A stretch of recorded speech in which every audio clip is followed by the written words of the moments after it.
नमस्कार. अध्ययन स्पर्धा परीक्षा हेल्प डेस्क या आपल्या यूट्यूब चॅनलवर सर्व भावी शिक्षकांचं अगदी मनापासून स्वागत. महा TET 2026ची तयारी करणारे सर्व परीक्षार्थी जे आहेत ते आता सध्या आपल्याकडं वेळ खूप कमी आहे अभ्यासासाठी. फक्त 1 महिना राहिलेला आहे. 21 जूनला आपली एक्झाम होणार आहे. तर समाजशास्त्र पेपर क्रमांक 2 या सिलेबससाठी किंवा समाजशास्त्र या विषयासाठी प्रॉपर स्टडी प्लॅन घेऊन आलेले आहे. आजचा व्हिडिओ खूप महत्त्वाचा असणार आहे. आणखी तुमचे जे कोणी मित्रमैत्रिणी असतील महा TET 2026ची तयारी करणारे, तर त्या सर्वांच्यापर्यंत व्हिडिओची लिंक जरूर पोहोचवायची आहे. तर जे कोणी पहिल्यांदा आज चॅनल पाहत आहे, नव्यानं जोडलं गेलेलं आहे, सर्वांनी चॅनल सबस्क्राईब करून ठेवा, लाईक करा आणि शेअर करायला अजिबात विसरू नका. अतिशय महत्त्वाची आणि विनामूल्य आणि दर्जेदार आणि परीक्षा ओरिएंटेड 100% आउटपुट देणारा कंटेंट आपल्या चॅनलवर तुम्हाला दिला जातो. त्यामुळं नक्की चॅनल सबस्क्राईब करून ठेवा. बघा, इतरांच्यापेक्षा मला वेगळं काय देता येईल याच्यासाठी मी याच्या आधी पण प्रयत्न केलेला आहे. माझं चॅनल TET तुमची 2025ची झाली, तर त्यावेळी जस्ट माझं चॅनल सुरू झालं होतं. CTETसाठी ज्यावेळी मी व्हिडिओ बनवू लागले, तर त्यावेळी चॅनल माझं मॉनिटाईज झालं आणि CTETसाठी SST पेपर क्रमांक 2साठी खूप जास्त दर्जेदार आणि त्या कंटेंटचा कितीतरी मुलांना उपयोग झाला. जे मी ॲप सांगितलं होतं त्या ॲपमधून CTETसाठी कोणालाही टेस्ट सिरीज परचेस करायची गरज वाटली नाही, कारण ते ॲपच तशा स्वरूपाचं होतं. तुम्ही पेपरच तिथं डायरेक्ट टेस्टच्या स्वरूपात सोडवू शकत होता. त्यामुळं ते ॲपची लिंक असेल किंवा मटेरियल स्टडी मटेरियल असेल, SSTचे मागचे जे सगळे प्रश्नपत्रिका आहेत तर त्याचं प्रॉपर ॲनालिसिस असेल, तर हे आपण खूप दर्जेदार पद्धतीनं तिथं घेतलेलं आहे. आणि आता महा TET 2026साठी आपण पुन्हा व्हिडिओ सिरीज चालू केलेली आहे, ज्याच्यामध्ये जसं जमेल तसं 2013 पासून 2025पर्यंत आत्तापर्यंत झालेले सगळे प्रश्नपत्रिका, त्याचे ॲनालिसिसचे व्हिडिओ आणि सगळ्यात महत्त्वाचं जिथून प्रश्न येतात ती म्हणजे आपली पाठ्यपुस्तकं. 6वी ते 12वीची जी पाठ्यपुस्तकं आहेत तर ती दिशादर्शक आहेत आपल्याला ही परीक्षा पास होण्यासाठी. यावेळी परीक्षेला बसलेल्या विद्यार्थ्यांची संख्या जवळजवळ 6 लाख इतकी आहे. लास्ट टाईम 5.25 लाख होती 2025ला, आता ती पुन्हा वाढलेली आहे, 6 लाख इतकी झालेली आहे. त्या 6 लाखामध्ये पास होणारे 50,000 पण नसतील. आणि का? प्रॉपर गायडन्स मिळत नाही आणि आपण पाठ्यपुस्तकं सोडून इतर अवांतर गोष्टी सगळ्या करत असतो. MPSCचं मटेरियल वाच, एखादा ठोकळा वाच, त्याच्या किंवा पोलीस भरतीचं एखादं GSचं मटेरियल वाच. अशा पद्धतीनं जर अभ्यास केला तर तुम्हाला अजिबात आउटपुट येणार नाही. तुमचा सिलेबस बघा, सिलेबस तुम्हाला डिकोड करता आलं पाहिजे. सिलेबस काय आहे समजून घेऊन त्याच्यानुसार जर तुम्ही अभ्यास केला, सोबत प्रश्नपत्रिकेचा आधार घेतला, तर कोणतीही परीक्षा असू दे, मग TET असू दे किंवा इतर कोणतीही स्पर्धा परीक्षा असू दे, पास होणं अजिबात अवघड नाही. आता आपण TETची तयारी करत आहोत, त्यामुळं आपला सिलेबस म्हणजे आपली जी दिशादर्शक पुस्तकं आहेत, जे आपलं रेफरन्स मटेरियल आहे, तर ते फक्त आणि फक्त महाराष्ट्र स्टेट बोर्डची इयत्ता 6वी पासून 12वीची जी पुस्तकं आहे तर तीच पुस्तकं आपण अभ्यासली पाहिजे, इतर गोष्टी नाही. MPSCचं स्टडी मटेरियल किंवा एखादा ठोकळा ते त्या एक्झामच्या लेवलनं ते डिझाईन केलेलं असतं. त्याच्यामध्ये डेप्थ अवांतर इतर भरपूर माहिती असते जी आपल्याला अजिबात कामाची नाही. त्यामुळे बघा, फक्त पाठ्यपुस्तकावर आधारित 6वी ते 12वी, 6वी ते 10वी आणि 11वी-12वी जी पुस्तकं आहेत तर ती हायलाईट स्वरूपात, 6वी ते 10वी सगळी पाठ्यपुस्तकं त्याच्या टू दी पॉईंट मुद्देसूद नोट्स मी बनवलेल्या आहेत, ज्या प्रत्येक नोट्स तुम्हाला इथं दाखवेन. आणि त्याचं ज्या सॅम्पल नोट्स आहेत, भूगोल असेल, इतिहास असेल, नागरिकशास्त्र असेल, तर त्यासुद्धा इथं तुम्हाला आता पाहायला मिळतील. आणि या नोट्ससोबत तुम्हाला काय मिळणार आहे, 6वी ते 10वी सगळ्या नोट्स मिळणार, प्लस 6वी ते 12वीची सगळी हायलाईट केलेली पुस्तकं, प्लस मागं ज्या महा TETच्या प्रश्नपत्रिका आहेत मागच्या किंवा मागील ज्या प्रश्नपत्रिका आहेत तर त्या सगळ्या प्रश्नपत्रिका उत्तरासहित तुम्हाला मिळून जातील. आता हे सगळं मटेरियल बघा, ही जी टेस्ट सिरीज आहे, ही जी पुस्तकांची मी नोट्स स्वरूपात माहिती तुम्हाला देणार होते, मी पहिल्यांदा ग्रुपवर टाकला आणि आज माझ्या 3 ते 4 नोट्स सेल झालेल्या आहेत. त्यांचा फीडबॅक पण मी तुम्हाला चॅनलवर किंवा पोस्टच्या स्वरूपात नक्की देईन. तर समाजशास्त्र पेपर क्रमांक 2साठी 6वी ते 10वी दर्जेदार नोट्स आपण बनवलेल्या आहेत आणि 6वी ते 12वी या नोट्ससोबत 6वी ते 12वी हायलायटेड पुस्तके आणि 7 वर्षाच्या प्रश्नपत्रिका तुम्हाला दिल्या जातील. नोट्स कुठल्या कुठल्या विषयाचे असतील, इतिहास, भूगोल आणि नागरिकशास्त्र. आणि जर तुम्ही फक्त इतिहास, फक्त भूगोल, फक्त नागरिकशास्त्र असं सुद्धा परचेस करू शकता. फक्त इतिहास घेतला तर ₹150 पडेल, फक्त भूगोल घेतला ₹150 पडेल आणि फक्त नागरिकशास्त्र घेतला ₹100 पडेल. आता फक्त इतिहास घेतलं म्हणजे इतिहासाची भूगोलाची पुस्तकं आम्हाला मिळणार नाहीत का हायलाइटेड, तर तसं अजिबात नाही. तुम्ही एका जरी विषयाच्या नोट्स घेतल्या तरी तुम्हाला इतिहास, भूगोल, नागरिकशास्त्र तिन्ही विषयाची 6वी ते 12वीची सगळी पाठ्यपुस्तकं हायलाइट करून मिळतील, प्लस तुम्हाला सगळ्या प्रश्नपत्रिका दिल्या जातील. आता एकंदरीत हे 400 आहे आणि त्यामुळं एकत्र घेतल्यामुळं तुम्हाला डिस्काउंट बसेल ₹350 तुम्हाला कॉम्बो नोट्स तुम्हाला मिळून जातील, ज्याच्यामध्ये इतिहास असेल, भूगोल असेल, नागरिकशास्त्र असेल. आणखी या नोट्ससोबत आणखीन मला काय करता येईल याच्यावर विचार केल्यानंतर मी पुन्हा तुमच्यासाठी वेगळं काहीतरी घेऊन आलेले आहे. तर आता वेगळं काय, तर बघा, ज्यांनी या नोट्स परचेस केलेल्या आहेत, ज्यांनी परचेस केलेल्या नाहीत काही हरकत नाही, ज्यांना जमेल त्यांनी परचेस करू शकता. तुम्हाला 1001% आउटपुट भेटेल, कारण मी ह्या सगळ्या नोट्स मी स्वतः डिझाईन केलेल्या आहेत. मी स्वतः पाठ्यपुस्तकाला धरून बनवलेल्या आहेत. त्याचं तुम्हाला सॅम्पल पण दाखवेन. आता या नोट्ससोबत तुम्हाला वेगळं काय मिळणार आहे, तर 15 तारखेपासून 15 जूनपासून आपण डेली रात्री 10 वाजता लाईव्ह घेणार आहोत आणि 6वी ते 12वी सगळी पाठ्यपुस्तकं आपली कवर करणार आहोत. 15 जून झालेलं आहे, तर इथं 15 मेपासून आपण डेली लाईव्ह 10 वाजता घेणार आहोत आणि 15 मे ते 5 जूनपर्यंत आपली सगळी पाठ्यपुस्तकं कवर होतात. त्याचं शेड्यूलसुद्धा मी इथं टाकलेलं आहे, बघा त्याचं इथं शेड्यूल आहे. तर आपण 15 मेला भूगोल 6वी, 16 मेला 7वी भूगोल, 17 मेला 8वी भूगोल, 19 मे 9वी भूगोल, 20 मे 10वी भूगोल, 21 मे 11वी भूगोल आणि 22 मे 12वी भूगोल. आता इथं ज्यांनी नोट्स परचेस केलेला आहे तर त्यांचा दुहेरी फायदा कसा होणार आहे, समजा तुम्ही 15 तारखेला जर भूगोल वाचायला घेतलं तुम्ही नोट्समधून वाचा. काही अडचण येत असेल तर तुम्हाला पाठ्यपुस्तक सुद्धा हायलाईट करून सोबत दिलेलं आहे. भूगोल नोट्स प्लस हायलाईट पुस्तक एवढ्या गोष्टी तुम्हाला 15 तारखेला वाचायच्या आहेत आणि त्या पाठ्यपुस्तकावर तुम्हाला प्रश्न जे आलेले आहेत TETला ते प्रश्न प्लस काही MCQ तुम्हाला रात्री 10 वाजता त्या तयारीमध्ये पाहायला मिळतील. आणि यूट्यूबला आपलं लाईव्ह लेक्चर होईल, सर्वांसाठी लेक्चर खुला असेल, विनामूल्य असेल. दुहेरी फायदा नोट्स घेतलेल्यांचा कसा होईल, तर त्यांचा दिवसभरात त्या नोट्सवर अभ्यास झालेला असेल आणि त्याच नोट्सवर आधारित आणि जिथं प्रश्न आलेला आहे ते प्रश्न तुम्हाला TETचे प्रश्न इयत्ता 6वीच्या पाठ्यपुस्तकावरचे प्लस MCQ अशा पद्धतीने एक 30 ते 35 क्वेश्चनची आपण कन्सेप्ट प्लस प्रश्नोत्तरे अशी एक बूस्टर सिरीज चालू करत आहोत आणि त्याचा तुम्हाला 100% फायदा होईल. आणि त्या ज्यांनी नोट्स परचेस केलेल्या आहेत त्यांना 15 मेपासून 5 जूनपर्यंत जेवढे इयत्ता वाईज आपले पुस्तकांचे प्रश्नोत्तराचे सेशन होतील त्या सगळ्या PDF तुम्हाला दिल्या जातील. आणि त्याचबरोबर सगळे 2013 पासून 2025चे पेपर तर मी देतच आहे सगळे उत्तरासहित, पण ॲनालिसिस करून एक्स्ट्रा माहिती ॲड करून त्या ज्या प्रश्नपत्रिका आहेत तर त्यासुद्धा तुम्हाला मी देण्याचा प्रयत्न करत आहे. सुरुवातीला बघा फक्त ₹250 फक्त नोट्स देत होते. आता ह्या 250मध्ये तुम्हाला प्रत्येक इयत्तेच्या 15 मे नंतर दिवसागणिक तुम्हाला काय मिळणार आहेत, त्याची प्रश्नोत्तरे मिळणार आहेत, त्याचं प्रॉपर ॲनालिसिस तुम्हाला यूट्यूबला मिळणार आहे. त्यामुळं तुम्ही सर्वांनी ही संधी अजिबात दवडू नका. 1 महिना राहिलेला आहे आणि मी स्वतः अभ्यास केलेला आहे. मी सुद्धा परीक्षार्थी आहे.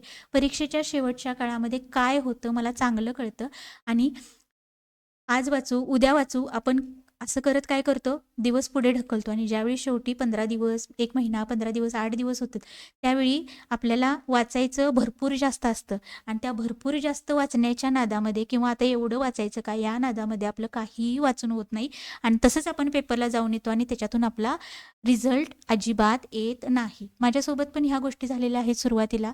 त्यामुळं परीक्षार्थी म्हणून जे अनुभव आहेत ते मी स्वतः घेतलेले आहेत.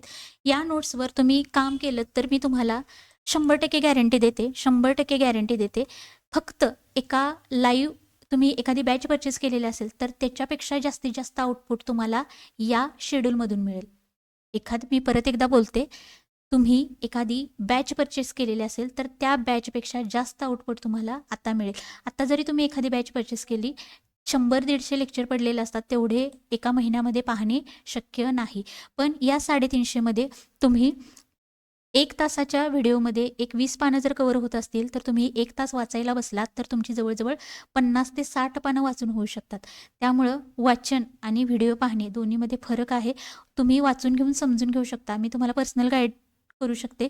पर्सनली मला तुम्ही काहीही विचारू शकता, ज्याचं मी तुम्हाला उत्तर देऊ शकेन. आणि ज्यांनी परचेस केलेलं आहे त्यांचा एक टेलिग्राम ग्रुप बनवला जाईल आणि ज्या काही स्टडी टिप्स असतील तर त्यासुद्धा तिथं तुम्हाला दिल्या जातील. आता हे झालं 22 मेपर्यंत. इथं आपलं भूगोल कंप्लीट होतं.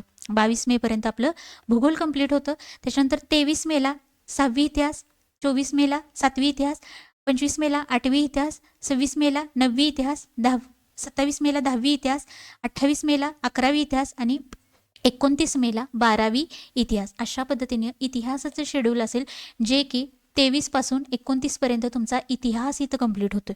आणि त्याच्यानंतर 30 मेला इथं कुठलाही खंड नाही, एक पण दिवस गॅप घेतलेला नाही.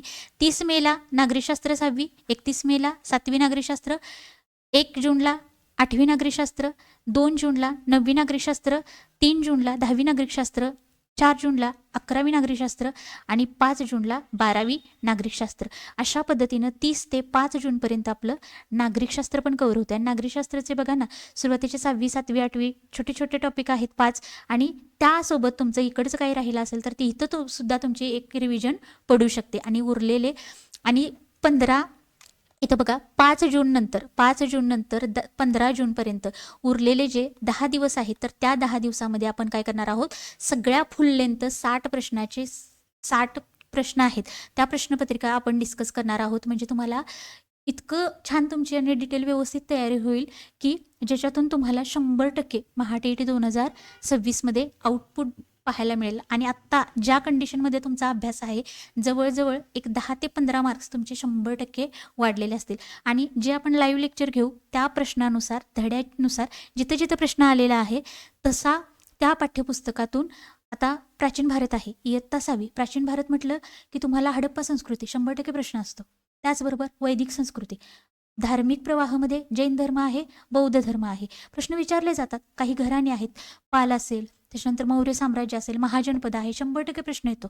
तर ते तिथं त्या गोष्टी त्या प्रश्नानुसार आपण तो डाटा कव्हर करण्याचा प्रयत्न करणार आहोत. त्यामुळं सर्वांना आग्रहाची विनंती आहे, ज्यांना नोट्स परचेस करणं शक्य आहे त्यांनी नोट्स परचेस करा. ज्यांना परचेस करणं शक्य नाही त्यांनी टेलिग्राम चॅनल जॉईन करा. तिथं त्या दिवसाची हायलायटेड पुस्तकाची PDF मी तुम्हाला टाकून देईल. पुस्तक तुम्ही वाचू शकता आणि रात्री यूट्यूबला तुम्ही कनेक्ट होऊ शकता. परवा दिवशीपासून आपलं लाईव्ह लेक्चर चालू असणार आहे. आता हे जे नोट्स आहे, तर बघा नोट्सचं एकंदरीत मी तुम्हाला माहिती सांगितलेली आहे. आणि त्याच्यानंतर हे नोट्सचं आपलं काय आहे बघा, तर इथं नोट्सची किंमत दिलेली आहे. फक्त इतिहास घ्यायचा असेल तर 150 रुपये, फक्त भूगोल 150 रुपये आणि फक्त नागरिकशास्त्र 100. सगळे मिळून 400 होतात. पण एकत्रित कॉम्बो घेतल्यामुळं तुम्हाला 50 रुपये ऑफर मिळेल आणि 350 रुपयाला सगळ्या नोट्स तुम्हाला दिल्या जातील. नोट्ससोबत काय काय येणार, नोट्ससोबत सगळी इतिहास, नागरिकशास्त्र, भूगोलची 6वी ते 12वीपर्यंतची हायलायटेड पुस्तके प्लस मागच्या सगळ्या SSTच्या प्रश्नपत्रिका. आता नोट्समध्ये बघा, नोट्स सुरुवातीला दाखवून घेते. आता इथं सॅम्पल नोट्स बघा, तर इथं हे इतिहासाचे नोट्स आहेत, इयत्ता 8वी. तुम्हाला इयत्ता 8वीमध्ये अनुक्रमणिका सुरुवातीला नोट्सला लावलेले आहे. 14 धडे आहेत इतिहासाशी संबंधित. आणि जो 8वीचा तुमचा इतिहास आहे तर तो आधुनिक भारताचा इतिहास आहे. प्राचीन भारताचा इतिहास 6वी, 7वीला मध्ययुगीन भारताचा इतिहास, आधुनिक भारताचा इतिहास 8वी, स्वातंत्र्योत्तर भारत 9वी आणि उपयोजित इतिहास 10वी. अशा पद्धतीनं तुम्हाला अभ्यास करायचा आहे. त्याच्यानंतर प्रत्येक धड्यावाईज इतिहासाची साधने असतील. इथं बघा, इथं तुम्हाला इथं वृत्तपत्र दिलेलं आहे. त्याचबरोबर इथं लिओनार्दो दा विंची, मोनालिसा त्यांचं चित्र, असं म्हणजे जे आता इथं वाचण्याचा तुमचा अप्रोच काय असला पाहिजे बघा. ज्यावेळी तुम्ही पाठ्यपुस्तकं वाचतात, पाठ्यपुस्तकामधले तुम्हाला माहीत आहे का, किंवा असे चित्र असलेले, पिक्चर इमेज असलेले जे चार्ट किंवा असे इमेजेस जोडलेले असतात, तिथं जी ठळक माहिती असते, तर तिथून 100% तुम्हाला प्रश्न येण्याचे चान्स जास्त असतात. त्याच्यानंतर काही इमेजेस मी स्वतः बनवून घेतलेले आहेत. जसं की बघा, आता इथं जो व्यापारी मार्ग आहे, म्हणजे जे खलाशी भारतामध्ये आले तर ते कोणत्या मार्गाने आले, कोणते खलाशी आले, तर त्याच्यासाठी तुम्हाला एक माइंड मॅप असावा म्हणून हे इथं इमेज जोडलेले आहे. म्हणजे थोडंफार पाठ्यपुस्तकं आणि जिथं कन्सेप्ट चांगल्या समजता येतील तर तिथं काही चार्टचा वापर केलेला आहे आणि नोट्स मी स्वतः डिझाईन केलेला आहे. त्यामुळे मी तुम्हाला गॅरंटीनं सांगते याचा 100% तुम्हाला फायदा होईल. इथं बघा समाज सुधारणाचे जे पर्व आहे ज्याच्यामध्ये ब्राह्मो समाज आहे, त्याच्यानंतर सत्यशोधक समाज आहे, त्याच्यानंतर इथं महात्मा फुलेंची इथं ग्रंथसंपदा आहे, गुलामगिरी असेल, त्याच्यानंतर शेतकऱ्यांचा आसूड असेल, ब्राह्मणांचे कसब असेल, प्रश्न येऊन गेलेला आहे, आर्य समाज आहे, त्याच्यानंतर मवाळ युग आहे, जहाल युग आहे, खेडा सत्याग्रह असेल, जालियनवाला बाग हत्याकांड असेल, मुळशी सत्याग्रह आहे. त्याचबरोबर असे भरपूर ज्या गोष्टी तुम्हाला पाठ्यपुस्तकामध्ये आहेत सगळ्या इथं मेन्शन केलेल्या आहेत. आणि या पाठ्यपुस्तकासोबत तुम्हाला प्रश्नोत्तरे आपण त्या प्रश्नोत्तराच्या PDF सुद्धा त्या दिवशी तुम्हाला प्रोव्हाइड केल्या जातील. नोट्समध्ये पण आहेत, तरी पण परत एकदा नवीन काही प्रश्न ॲडिशनल त्याच्यामध्ये ॲड केले तर त्याच्यासुद्धा तुम्हाला PDF मिळून जातील. आता इथं भूगोल, आता इयत्ता 8वीचा भूगोल हे आपण इथं आता 8वी इतिहासाची PDF बघितली सॅम्पल नोट्सची. 8वी भूगोलमध्ये बघा, इथं 8वी भूगोलाचे इथं इमेज जोडलेले आहे. इथं भूगोलामध्ये काय काय अभ्यासायचं आहे, अनुक्रमणिका जोडलेल्या आहे. इथं स्थानिक वेळ आहे, ज्या संकल्पना आहेत. इतिहास तुम्हाला वाचून कळतो, भूगोल वाचून कळत नाही. भूगोल वाचून कळण्यासारखा विषयच नाही. भूगोल तुम्हाला समजूनच घ्यावा लागतो आणि तो चांगल्या पद्धतीने समजावा म्हणून जेवढे भूगोलाच्या पाठ्यपुस्तकामध्ये इमेजेस दिलेले आहेत त्या इमेजेस इथं जोडलेल्या आहेत. आता इथं स्थानिक वेळ आहे बघा, इथं सावलीतला फरक आहे, दुपारी 12 वाजताची कंडिशन आहे. त्याच्यानंतर पुढं इथं हे तुम्हाला लक्षात किंवा हे तुम्हाला माहीत आहे का किंवा हे लक्षात ठेवा. इथं आता प्रत्येक आता CTTला तर इथं 100% प्रश्न येतो. या कन्सेप्टवर टाईम झोनची जी कन्सेप्ट आहे, किती मिनटं लागतात किंवा 45 डिग्री पूर्वेला 25 डिग्री पश्चिमेला गेल्यानंतर किती वाजतील, ग्रीनिचची प्रमाण वेळ असेल, भारतीय प्रमाण वेळ असेल, तर ह्या ज्या कन्सेप्टवर तुम्हाला प्रश्न येतो. त्यामुळं ही कन्सेप्ट चांगल्या पद्धतीनं इथं तुम्हाला समजावी म्हणून इथं आहे तसे स्क्रीनशॉट जोडलेले आहेत.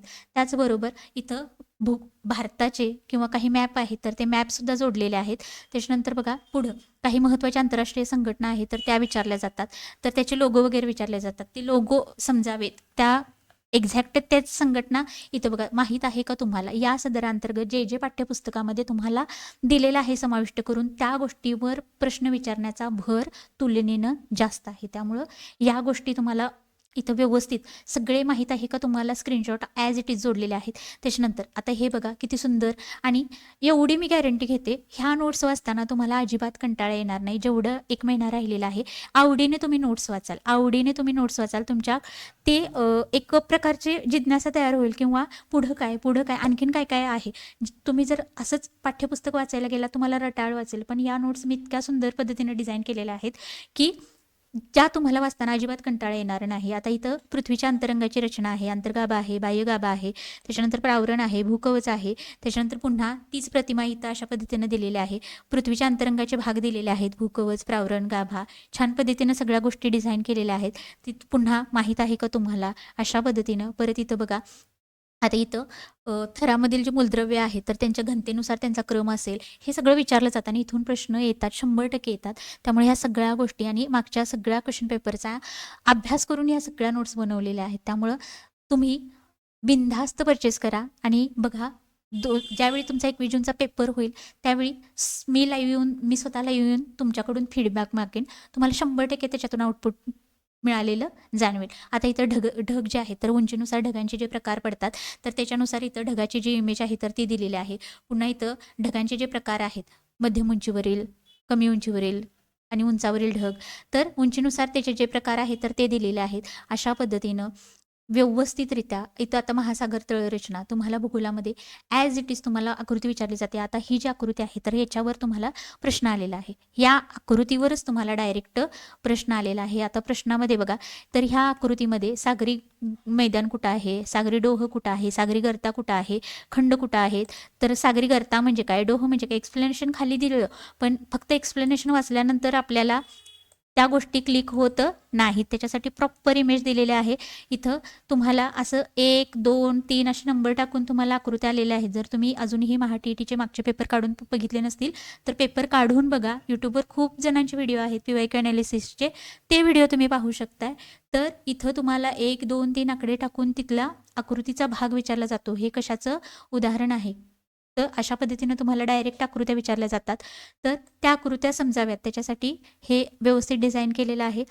पुढं अशा पद्धतीनं हे झाले आपल्या इथं बघा. आता हे जे प्रवाह आहेत, उष्ण प्रवाह, थंड सागरी प्रवाह, तर त्यापैकी काही महत्त्वाचे प्रवाह ते तुम्हाला फक्त वाचून कळणार नाहीत, म्हणून सगळे मॅप तुम्हाला व्यवस्थित प्रॉपर इथं जोडलेले आहेत. अशा पद्धतीनं ह्या आपल्या भूगोलाच्या नोट्स आहेत. इथं बघा, आता 10वीच्या पाठ्यपुस्तकामध्ये तुम्हाला ब्राझील असेल किंवा भारत आहे तर त्यांचा अभ्यास आहे, किंवा इतर देशांशी भारताची जी तुलना आहे, जपान वगैरे असेल, लोकसंख्या भाग असेल, तर सगळं ॲज इट इज तुम्हाला व्यवस्थित प्रॉपर इथं मेन्शन करून दिलेलं आहे. ह्या आपल्या भूगोलाच्या नोट्स झाल्या. आणि त्या नोट्स झाल्यानंतर इथं इथं आता बघा, हे झालं आपलं कितवीचं पुस्तक आहे, हे 8वी भूगोलाचं पुस्तक आहे. या 8वीच्या भूगोलावर तुम्हाला इथं प्रश्न पण दिलेले आहेत. पुस्तकातले धड्यावाईज मी स्वतः प्रश्न काढलेले आहेत आणि त्या पाठ्यपुस्तकावर जे PYQ आलेले आहेत. आता बघा, TET 2014ला बेटे ही जलमग्न पर्वतरांगेची शिखरे आहेत. त्याच्यानंतर 2016ला हा सर्वात मोठा महासागर आहे. त्याच्यानंतर अशा पद्धतीने प्रश्न पण आलेले आहेत त्या पाठ्यपुस्तकावर. असं मटेरियल तुम्हाला कुठेही भेटणार नाही. तर अशा पद्धतीनं हे सगळं मटेरियल आहे. 2016ला बघा, व्यवसाय कोणत्या सेवा व्यवसायांना बौद्धिक क्षमतेवर आधारित जे व्यवसाय आहेत, व्यवसायाचे जे प्रकार आहेत, प्राथमिक, द्वितीयक, तृतीयक, तर तिथं प्रश्न येतो.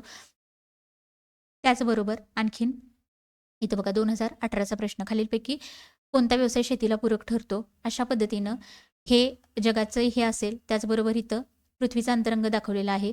आणि अशा पद्धतीनं सगळे प्रश्न 40, 45 जे काय असतील ते, आणि तिथं जिथं जिथं गरजेचं आहे तिथं एक्सप्लेनेशन पण दिलेलं आहे. तर अशा पद्धतीनं त्या पाठ्यपुस्तकावर TETला आलेले सगळे प्रश्न आणि त्याचबरोबर काही MCQ, धडे सगळे कव्हर होतील असे MCQ आपण इथं प्रोव्हाइड केलेले आहेत. त्याचबरोबर आता ह्याच्या नागरिकशास्त्राच्या नोट्स आहेत. आणि नागरिकशास्त्र मी तुम्हाला शिकवलेलं आहे, डायरेक्ट मॅरेथॉन लेक्चर घेतलेलं आहे बघा. हा 6वीचं नागरिकशास्त्राचं पाठ्यपुस्तक आहे. इथं सुद्धा छान पद्धतीनं असं तुम्हाला या नागरिकशास्त्राचे आणखीन एक वैशिष्ट्य, तर नागरिकशास्त्र तुम्हाला 6वीपासून 10वी किंवा 12वीपर्यंत काय अभ्यासायचे आहे, सगळ्या अनुक्रमणिका तुम्हाला नागरिकशास्त्राच्या सुरुवातीला जोडलेल्या आहेत. इतिहास आणि भूगोल ज्यावेळी PDF चालू होतात त्यावेळी तिथं पण तसं केलेलं आहे. 6वी ते 12वी सगळ्या अनुक्रमणिका तुम्हाला एका स्लाईडमध्ये दिसतील. त्याच्यानंतर बघा, आता 6वीच्या नागरिकशास्त्रामध्ये जे धडे आहेत, 5 धडे आहेत. पहिले 2 काही उपयोगाचे नाहीत. त्याच्यानंतर उरलेले जे आहेत तर ते इथं आता ग्रामपंचायतीच्या उत्पन्नाची साधने असतील, ग्रामपंचायत, पंचायत समिती, जिल्हा परिषद, ग्रामीण स्थानिक शासन संस्था, शहरी स्थानिक शासन संस्थेमध्ये नगरपंचायत आहे, नगर परिषद आहे, महानगरपालिका आहेत, या सगळ्या गोष्टी, पंचायत समितीची कामे, पिक्चर असणारा कंटेंट जर आपण वाचला तर तो खूप छान पद्धतीने आपल्या मनामध्ये साठवून राहतो. आणि पाठ्यपुस्तकाची रचना ही लहान मुलांना त्यांच्या बुद्धीला समजेल किंवा त्यांना इंटरेस्टिंग वाटेल अशा पद्धतीने डिझाईन केलेलं असते.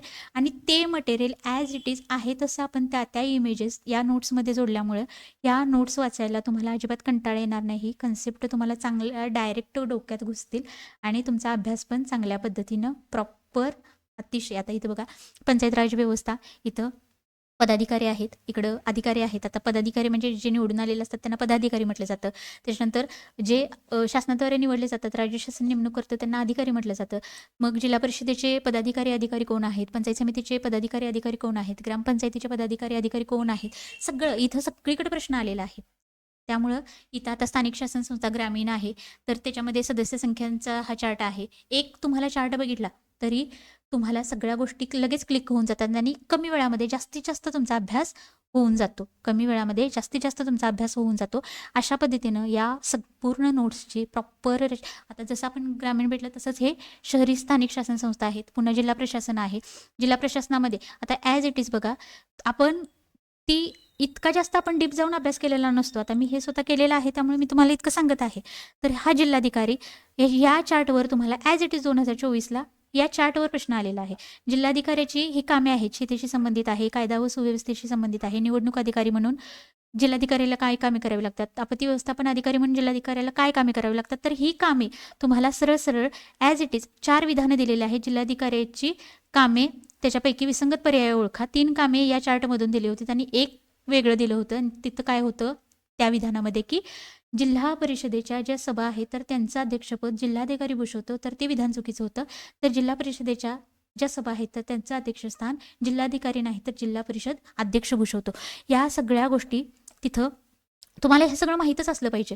आणि ज्यावेळी तुमचं 15 मेपासून ज्यावेळी आपलं लाईव्ह लेक्चर चालू होईल त्यावेळी मी तुम्हाला त्या लेक्चरच्या वेळी प्रत्येक प्रश्न जेवढे आपण 25-30 प्रश्न घेऊ, अतिशय क्वालिटी प्रश्न घेऊ आणि प्रत्येक प्रश्नाचं 360 डिग्री अगदी म्हणजे चिरफाड करूनच आपण काय करू, त्या प्रश्नांचा व्यवस्थित पूर्ण सगळ्या कन्सेप्ट क्लिअर करून काय करायचं आहे, आपण संदर्भ घ्यायचा आहे. अशा पद्धतीने ह्या झाल्या आपल्या कशाच्या, तर नागरिकशास्त्राच्या नोट्स. आणि या पाठ्यपुस्तकाच्या खाली लगेच तुम्हाला 6वीच्या पाठ्यपुस्तकावर आधारित प्रश्नोत्तरे आणि परीक्षेला आलेले प्रश्न. आता इथं हे MCQ आहेत, इथं खाली PYQ पण जोडलेले आहेत बघा.